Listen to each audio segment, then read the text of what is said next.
Hello दोस्तों, स्वागत है आपके अपने channel live and let's learn. तो चलिए आज के सेशन में आपको बताते हैं कि द्विघात बहुपद के अगर शून्यंक दिए होते हैं तो उसका मान कैसे निकालते हैं। यहाँ देखिए, यदि अल्फा तथा बीटा द्विघातीय बहुपद A S square plus B X plus C के दो शून्यंक है, तो जब दो शून्यंक अल्फा बीटा दे दिया गया है तो उसका योगफल क्या होगा। तो अल्फा प्लस बीटा दोनों को जोड़ दिया है तो क्या है माइनस बी बाई ए। लेकिन इससे पहले कुछ जानना बहुत जरूरी है कि द्विघात बहुपद के दो शून्यंक होते हैं, यानी जिस इसकी पावर कितने हैं, दो है, तो शून्यंक भी कितने होंगे, दो होंगे। दो शून्यंक निकलता है इसका। तो एक शून्यंक आपका अल्फा, एक शून्यंक बीटा है, तो दोनों को जब जोड़ेंगे, ऐड करेंगे, तो उसका योगफल कितना आएगा, minus B by A. Minus B क्या है, यानी एक्स का गुणांक है, और ए क्या है, एस स्क्वायर का गुणांक है। क्लियर। और दोनों का गुणनफल यानी शून्यंकों का गुणनफल क्या हुआ, अल्फा बीटा। तो अल्फा बीटा जब होते हैं तो बराबर क्या, सी बाई ए। यहाँ सी क्या है, अचर पद, और ए है आपका एस स्क्वायर की गुणांक। ये क्लियर हो गया। चलिए अब बताते हैं कि यदि अल्फा और बीटा द्विघातीय बहुपद px के शून्यंक हो तो px बराबर क्या सूत्र मिलते हैं कि S square minus into alpha plus beta into x plus alpha beta. इस सूत्र के माध्यम से बहुत सारे क्वेश्चन को हम क्या करेंगे, हल करेंगे। वो बताते हैं त्रिघातीय बहुपद। त्रिघातीय बहुपद में क्या होता है, जिसकी पावर 3 है उसका कितना शून्यंक आएगा, 3 शून्यंक आएगा। तो अल्फा बीटा गामा ये 3 शून्यंक हुए। त्रिघातीय बहुपद A S Q plus B S square plus C X plus D के शून्यंक हुए। अगर कह रहा है कि इतना के शून्यंक अल्फा बीटा गामा हो तो उसका योगफल क्या आएगा। तो योगफल क्या होता है, alpha plus beta plus gamma बराबर क्या, minus B by A. Minus B यहाँ क्या हो गया, एस स्क्वायर का गुणांक हो गया, और ये क्या है, एक्स क्यूब का गुणांक। क्लियर। यहाँ देखिए योगफल है, दो दो करके योगफल लिया गया, alpha beta plus beta gamma plus gamma alpha बराबर सी बाई ए। यहाँ सी क्या है, एक्स का गुणांक, और ए है आपका एक्स क्यूब का गुणांक। क्लियर हो रहा है ना। चलिए, और इन तीनों का गुणनफल यानी अल्फा बीटा गामा बराबर होता है minus D by A. Minus D क्या है, आपका अचर पद है, और ए है एक्स के पावर क्यू का गुणांक। ये क्लियर हो गया। अब इसके लिए भी क्या कौन सा सूत्र आता है उसको अब बता देते हैं। अब देखिए त्रिघातीय बहुपद के सूत्र, यदि अल्फा बीटा गामा किसी त्रिघातीय बहुपद क्यू एक्स के शून्यंक हो तो क्यू एक्स बराबर, वह सूत्र है x Q minus into alpha plus beta plus gamma into S square minus alpha beta plus beta gamma plus gamma alpha into x minus alpha beta gamma. यह सूत्र से बहुत सारे प्रश्नों को हम हल करेंगे। आइए एक एग्जाम्पल आपको बताते हैं। यदि किसी द्विघात बहुपद k minus one into S square plus के एक्स प्लस वन का एक शून्यंक माइनस 3 हो तो k का मान क्या होगा। अब इतना के शून्यंक कह रहा है कि माइनस 3 होगा, तो k का मान निकालना है। तो इस एग्जाम्पल से आपको समझाते हैं। देखिए इसका सॉल्यूशन कैसे करेंगे। कह रहा है कि पी एक्स बराबर, यहाँ जो दिया है उसको लिख देते हैं, के minus one S square plus के एक्स आप प्लस वन। इसका एक शून्यंक कह रहा है, तो नाउ पी एक्स बराबर क्या, जीरो। एक शून्यंक आपका क्या है, माइनस 3 है, तो जहां एक्स है वहां माइनस 3 रख देंगे। तो हम लिखते हैं यहाँ पे के minus one into S square यानी कि माइनस 3 का स्क्वायर आप प्लस के इंटू माइनस 3 आप प्लस वन। देखिएगा वीडियो को देखते जाइए, स्क्रिप्ट मत करिएगा। स्क्रिप्ट करिएगा तो आपको समझ में नहीं लेगा, वीडियो को पूरा देखिए। यहाँ देखिए के माइनस वन इसको ऐसा ही रख देते हैं, और माइनस 3 का स्क्वायर होता है, सीधा लिखते हैं 9।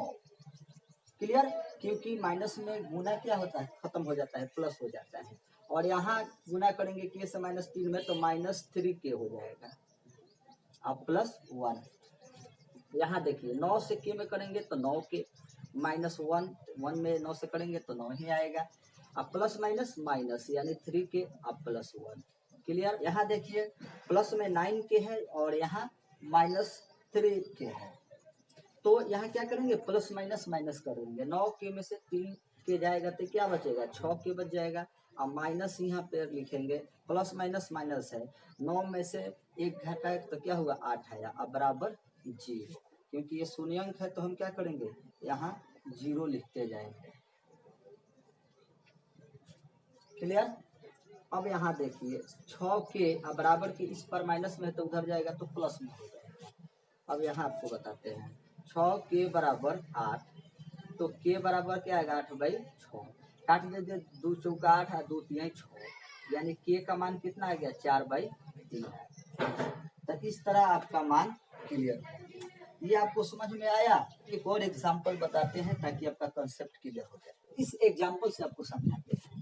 यहाँ बहुपद दिए हैं, पहला क्या करेंगे शून्यंक ज्ञात करेंगे, उनके बीच में सत्यापित भी करेंगे, जांच भी करेंगे। तो वीडियो में बने रहें, वीडियो को पूरा देखें, ताकि ये आपका क्लियर हो गया तो समझिए कि आपका 2.2 कंप्लीट हो जाएगा। क्लियर। यहाँ देखिए द्विघात बहुपद 4x² - 4x - 3 के शून्यांकों को ज्ञात करें तथा इसके शून्यांकों और गुणांकों के बीच के संबंध की सत्यता करें, यानी सत्यता की जांच करें। तो चलिए इसको बनाते हैं, सॉल्यूशन निकालते हैं। पहले जो दिया है उसको लिख देते हैं, px बराबर 4x² - 4x - 3 शून्यंक कह रहा है, तो यानी नाउ px यानी कि एक शून्यंक हो। क्लियर। यहाँ देखते हैं 4x² - 4x - 3 बराबर 0। सबसे पहला काम क्या होगा, यहाँ अचर पद है, यहाँ s² की गुणांक है, तो इन दोनों में मल्टीपल करेंगे। मल्टीपल करने के बाद दूसरा काम क्या होगा, यहाँ जोड़ने घटाने में हम लोग को -4 आना चाहिए, या जोड़ कर ला सकते हैं या घटा कर ला सकते हैं। तो यहाँ गुना करते हैं, 4 तिहाई क्या होगा, इसे साइड में कर लेते हैं, यहाँ पर 12 आता है, 12 को फैक्टर करेंगे, 2 छक 12, यानी अब देखिए 6 में से 2 को घटाएंगे तो 4 आ जाएगा, है ना। तो यही लेकर चलते हैं 4s² माइनस, यहाँ पे क्या करते हैं प्लस 6 रखेंगे तो यहाँ पे तो प्लस आ जाएगा, तो माइनस रखते हैं, -6x अब +2x अब -3 बराबर 0। अब यहाँ देखिए प्लस माइनस करेंगे तो -4 आ जाएगा, गुना करेंगे तो 12 आ जाएगा। क्लियर। चलिए बहुत अच्छा। अब देखिए आगे यहाँ क्या करते हैं, एक इसको रख लेते हैं, एक लाइन इसको जोड़ा लगा लेते हैं, ताकि जब हम कॉमन निकालेंगे तो ये आसान हो जाएगा, समझिएगा। देखिए यहाँ 2 रखते हैं, कॉमन निकालते हैं 2x, यहाँ क्या बचा 2x माइनस 2 तिहाई 6, यहाँ देखिए प्लस लिख दिए, एक बाहर निकालेंगे तो बाकी का काम यही हो जाएगा, यानी 2x -3 बराबर 0। अब तो ये दोनों बराबर हो गए ना, दोनों सेम है, जोड़ा है, तो एक बाहर निकाल लेते हैं, 2x - 3 इंटू यहाँ क्या है 2x + 1। अब इसको क्या करते हैं बराबर 0 लिख देते हैं। यहाँ तक क्लियर हुआ। चलिए अब इसको क्या करते हैं शून्यंक निकाल लेते हैं, -3 बराबर 0 इसके लिए भी है, 2x + 1 बराबर इसके लिए भी है। चलिए ऊपर समझाते हैं, यहाँ आपको समझ में नहीं आएगा, यहाँ देख लीजिए 2x - 3 बराबर 0, एक है हमारा 2x + 1 बराबर 0। तो 2x बराबर इधर माइनस में 3 है तो उधर जाएगा तो प्लस में 3 हो जाएगा, और x बराबर 3/2 आ गया, एक शून्यंक हम लोग का निकल गया 3/2। यहाँ देखिए 2x बराबर इधर प्लस में 1 है तो उधर जाएगा तो माइनस में हो जाएगा, और x बराबर हो जाएगा -1/2। तो दूसरा शून्यंक भी हमारा निकल गया -1/2। अब यहाँ कह रहा है हम तो शून्यंक निकाल लिए, बट हम लोग को अब करना क्या है, इन शून्यंकों के बीच संबंधों को सत्यापित करना है। तो चलिए उसको सत्यापित करते हैं। देखिए यहाँ शून्यंक हमारा आया है 3/2, एक शून्यंक आया है -1/2। अब क्या करेंगे, इनके संबंध को सत्यापित करेंगे, तो शून्यंकों का योग निकाल लेते हैं। शून्यंक क्या है 3/2 और -1/2, तो शून्यंकों का योग यहाँ लिखते हैं, शून्यंकों का योग तो योग क्या होता है, अब जोड़ेंगे ना तो 3/2 आप प्लस माइनस 1/2। अब देखिए यहाँ क्या करते हैं, एक लाइन को लिखना पड़ेगा, प्लस माइनस माइनस होता है, और यहाँ हो गया 2 एलसीएम आ गया, 2 एकम 2 यानी कि 3 एकम 3 माइनस 2 एकम 2 1 एकम 1 आ गया। तो 3 में से 1 गया 2, बटा में भी 2 है, कट गया, क्या आ गया 1 आ गया। क्लियर। अब देखिए क्या करते हैं, अब शून्याङ्कों का तो योग निकल गया। अब ऐसे आप निकालेंगे, बट हम शुरू में आपको बताया है कि शून्याङ्कों का योग बराबर होता है -b/a, तो उसको कैसे निकालेंगे, यहाँ देखिए, यहाँ समीकरण हम लोग का क्या दिया है, जब शून्याङ्कों का योग है, मान लीजिए शून्याङ्कों का योग बराबर, डायरेक्ट कैसे निकालेंगे, यहाँ देखिए -b/a, ठीक है, यही ना है। तो -b इसमें क्या है, -4 है, तो माइनस में 4 है, और यहाँ माइनस पहले से है दे दिया है, ए में क्या है, ए का मान 4 है, क्योंकि ए आपका क्या है, देख लीजिए एस स्क्वायर के पूर्णांक हो गया ना। तो अब देखिए ये तो हो गया माइनस माइनस प्लस 4, अब बटा में 4 ये कट गया तो एक आ गया। तो ऐसे भी आप मान निकालेंगे तो एक निकाल सकते हैं, और शून्याङ्कों का योग डायरेक्ट सूत्र से निकालेंगे तो इतना आ जाएगा, यानी कि एक आ जाएगा। तो इस तरह समझ में आ गया आपको। चलिए अब इसको बताते हैं शून्याङ्कों का गुणनफल कैसे निकालेंगे आप, इसको स्क्रीनशॉट लेना है तो अब देखिए यही तो शून्याङ्क है, इसको क्या करते हैं, शून्याङ्कों का गुणनफल निकालते हैं, शून्याङ्कों का गुणनफल। तो गुणनफल क्या निकालेंगे जी, देखिए यहाँ पर 3/2 गुना -1/2, तो क्या करेंगे, ऊपर गुना करेंगे तो -3, नीचे क्या हो जाएगा 4, तो -3/4 आ गया। अब डायरेक्ट उस सूत्र से निकालेंगे तो कैसे निकालेंगे, यहाँ देखिए शून्याङ्कों का गुणनफल, यानी क्या करते हैं, लिखते हैं शून्याङ्कों का गुणनफल है ना, गुणनफल। अब देखिए यहाँ क्या करते हैं, c/a होता है, c क्या है, अचर पद, ये है इस स्क्वायर का गुणा, तो अचर पद हम लोग का क्या है, -3 है, और ये क्या है, इस स्क्वायर का गुणांक है, तो बटन क्या 4 आ गया। देखिए कितना जल्दी निकल गया। तो ऐसे भी निकालेंगे तो कोई परेशानी नहीं है, अब बट सूत्र से निकालेंगे तो और परेशानी नहीं है, जल्दी समझ में आ जाएगा।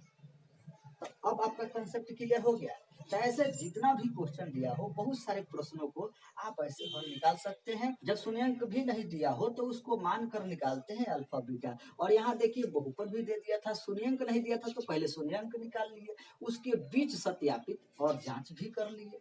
तो इस तरह आपका पूरा कंप्लीट हो गया। एक्सरसाइज आपका 2.2 एकदम कंप्लीट हो गया। अब आपको कहीं दिक्कत नहीं आएगी, कहीं परेशानी नहीं आएगी।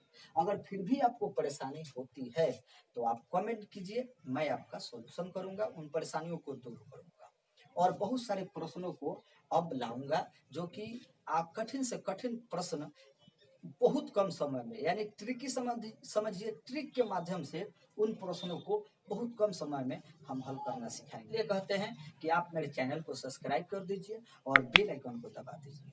तो चलिए आज के वीडियो में इतना ही रहने देते हैं, और फिर मिलते हैं हम लोग अगले वीडियो में। Love you all, thank you so much.